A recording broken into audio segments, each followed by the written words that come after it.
The letter arrived on a Tuesday morning, carried by a rider coated in trail dust who had ridden hard for 3 days straight from Cheyenne.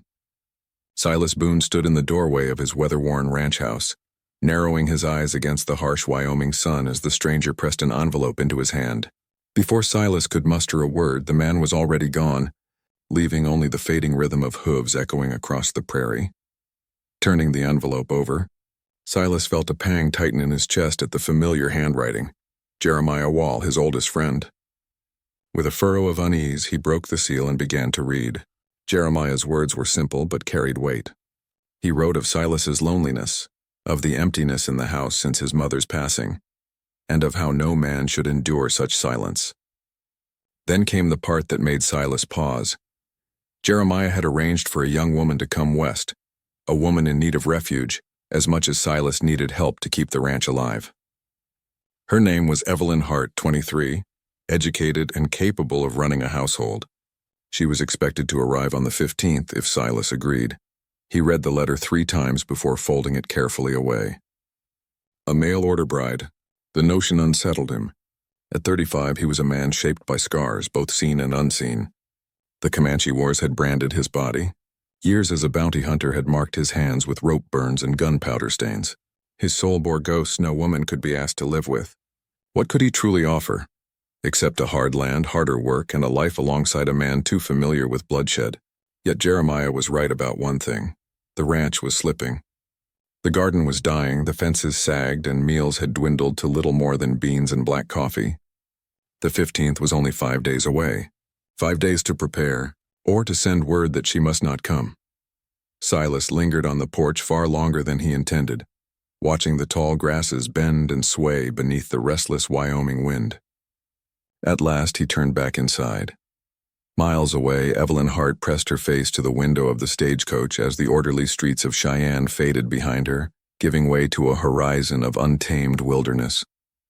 Her black traveling dress clung heavy against her frame, its weight suffocating.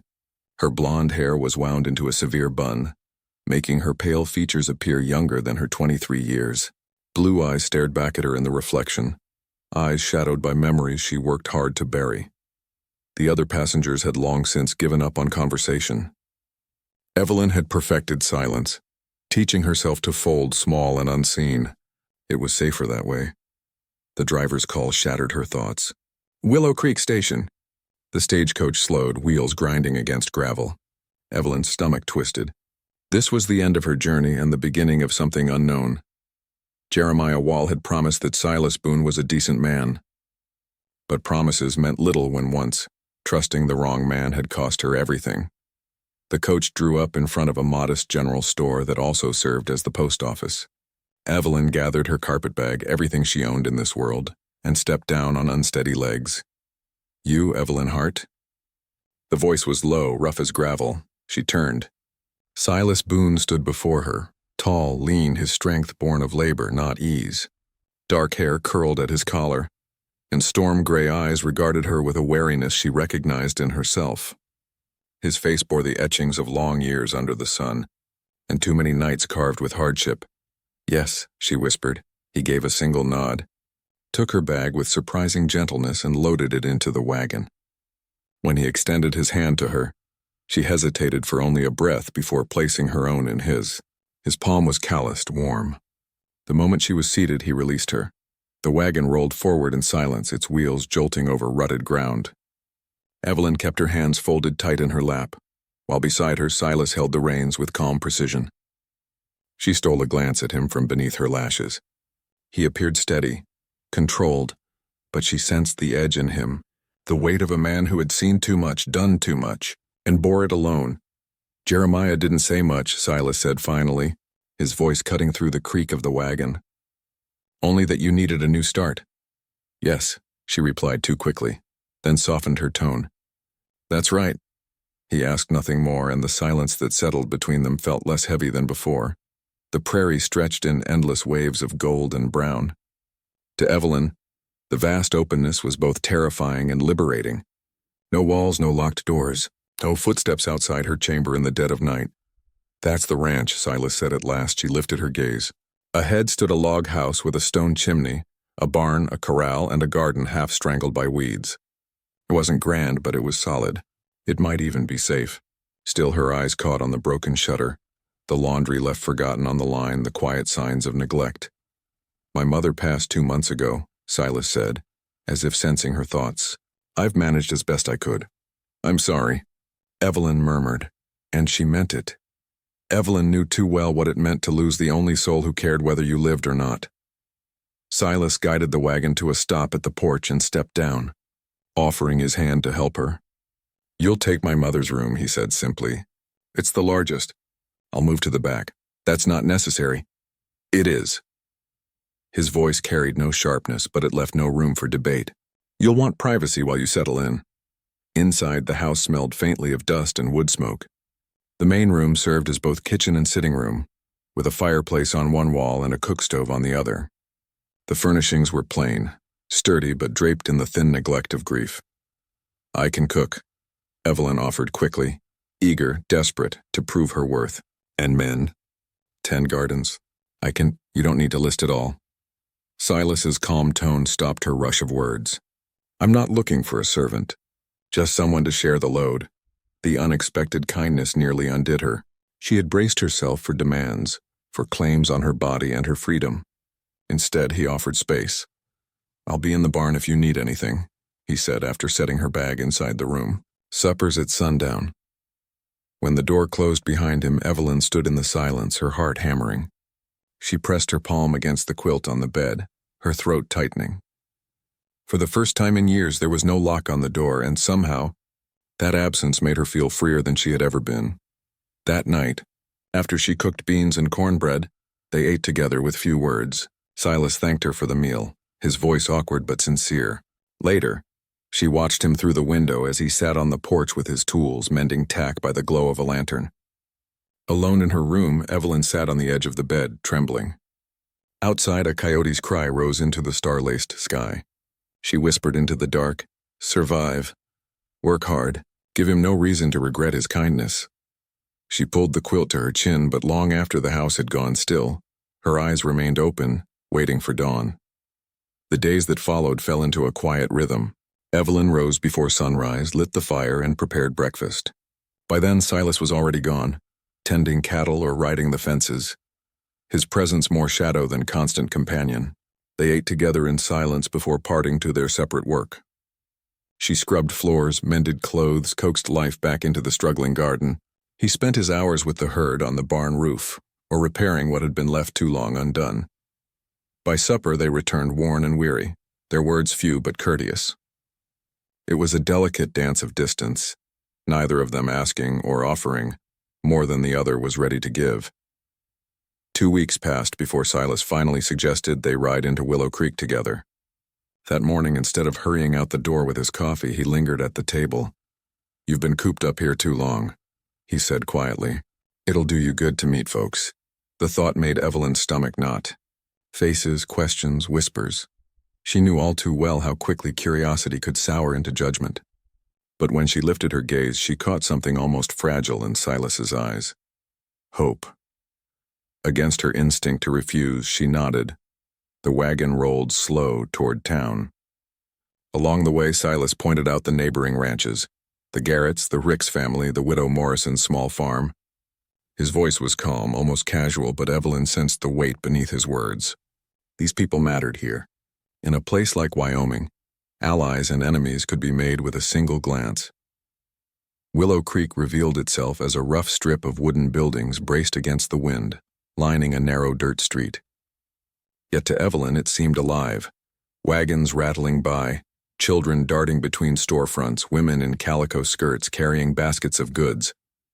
The moment Silas helped her down from the wagon, she felt the stares. Conversation stuttered, heads turned. The newcomer, the bride, Mrs. Boone, "Lord have mercy," a cheerful voice rang out. Evelyn turned to see a plump woman in a flour-dusted apron hurrying from the bakery. "I'm Mrs. Patterson." "Land's sake, Silas, you didn't tell us you'd married." Silas touched the brim of his hat. "This is Evelyn." The woman's face lit with delight as she seized Evelyn's hand. What a lovely name. "You must come for tea. We don't get new faces here near enough." More townsfolk gathered, eager, curious. Questions flew from every direction. Where had she come from? How had she met Silas? What did she think of Wyoming? Evelyn answered carefully, her voice even and polite but always vague. Missouri, introduced through a friend. Wyoming was vast. Through it all, Silas stood steady at her side, a wall between her and the sharper edges of curiosity. His presence alone kept the questions from cutting too deep. Then a new voice cut across the street. Tom Morrison, the tall man introduced, his tone clipped. A sheriff's star glinted on his vest. His gaze lingered on Silas. Something unspoken passed between them. Heavy, deliberate. The air seemed to shift, taut with old history. Welcome to Willow Creek, Mrs. Boone, Morrison said at last. Evelyn managed a polite smile, but beneath it, she felt the weight of a tension she didn't yet understand. Inside the general store, Evelyn tried to busy herself with bolts of fabric and jars of preserves, while Silas bartered for grain. But voices carried from the next aisle low and sharp enough to cut. Surprised he found anyone willing, a woman muttered. Hush, Edith, another hissed. The war changed many men. Changed maybe. But blood don't wash off easy. That poor girl probably don't know what she's gotten into. Evelyn's fingers tightened around the fabric she held. She forced herself to move on, eyes fixed on the neat rows of thread spools, though their words burned in her chest. Blood doesn't wash off easy. Silas appeared then, a sack of flour slung over his shoulder. Find something you like? He asked gently. Just thread, she managed. He studied her face, storm-gray eyes narrowing, and she knew he had heard the whispers too. His jaw tightened, but he said nothing. Only get what you need. We've credit here. The ride back was quieter than before. Evelyn sat with her small packet of thread in her lap, thoughts pressing heavy. She had always known Silas carried a past. Every man did. But now she wondered what kind of shadows walked behind him. As the ranch came into view, Silas finally spoke. You're wondering? She hesitated, then nodded. It's true, he said at last. Most of it. I scouted for the army. Did things I ain't proud of. Afterward, bounty hunting.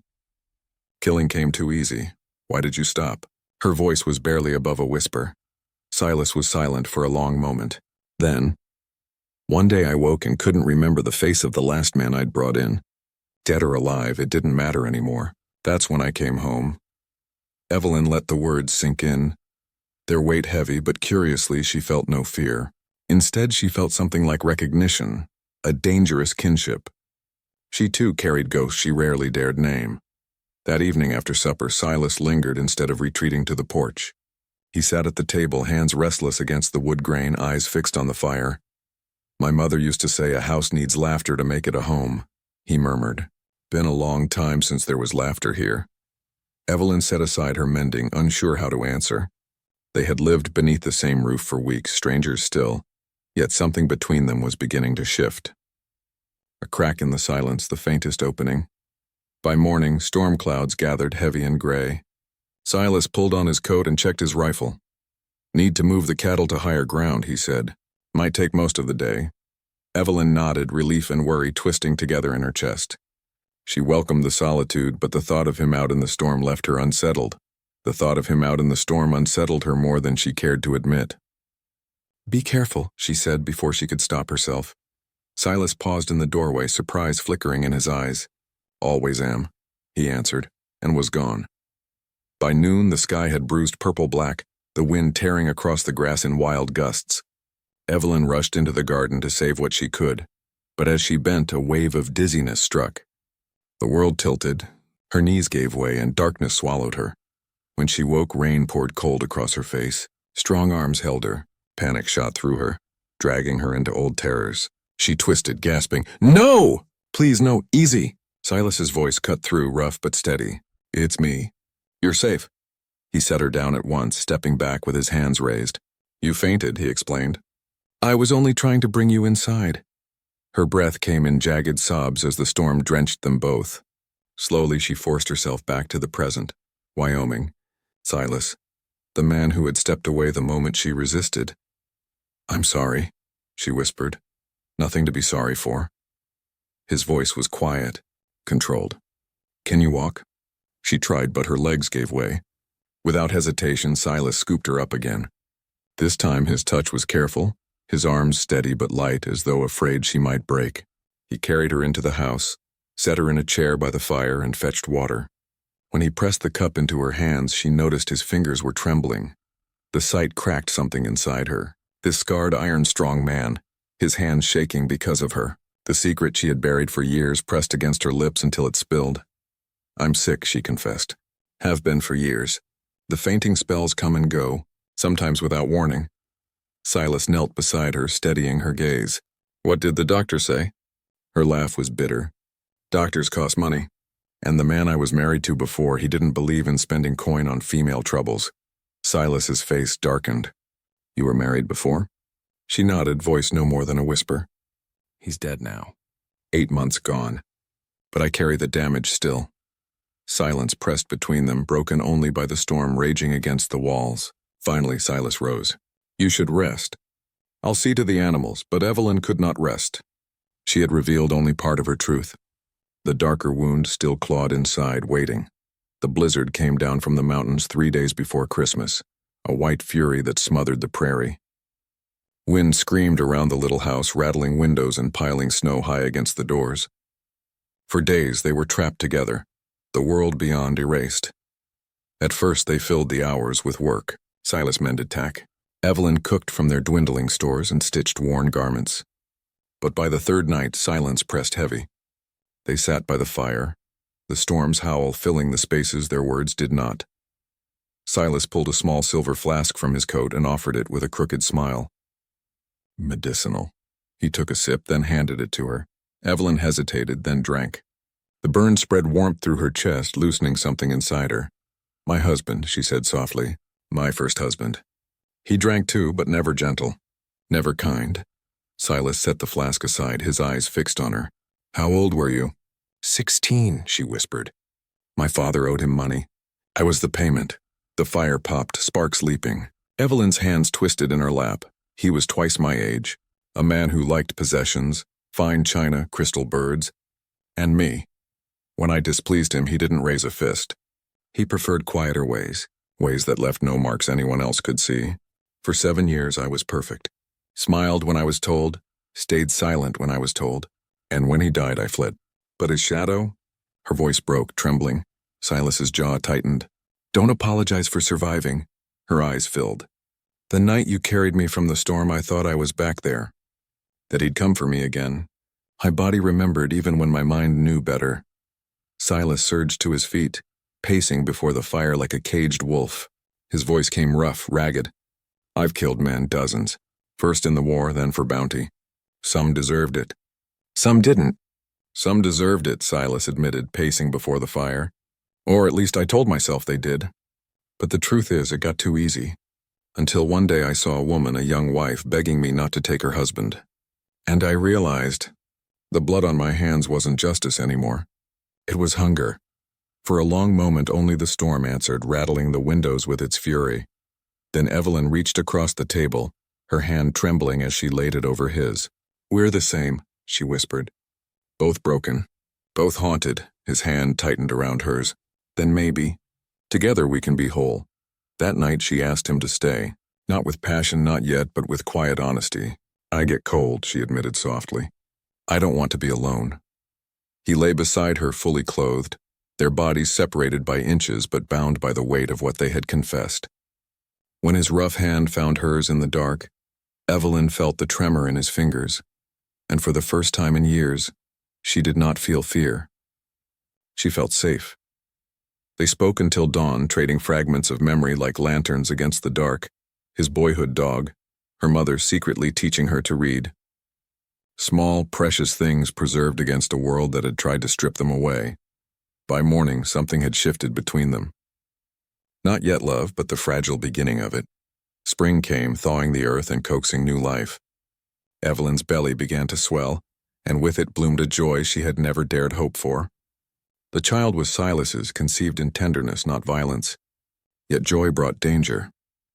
One morning Samuel Morrison rode up with 2 men at his back. His eyes burned with malice as he flourished a crumpled paper. "Debt unpaid," he sneered.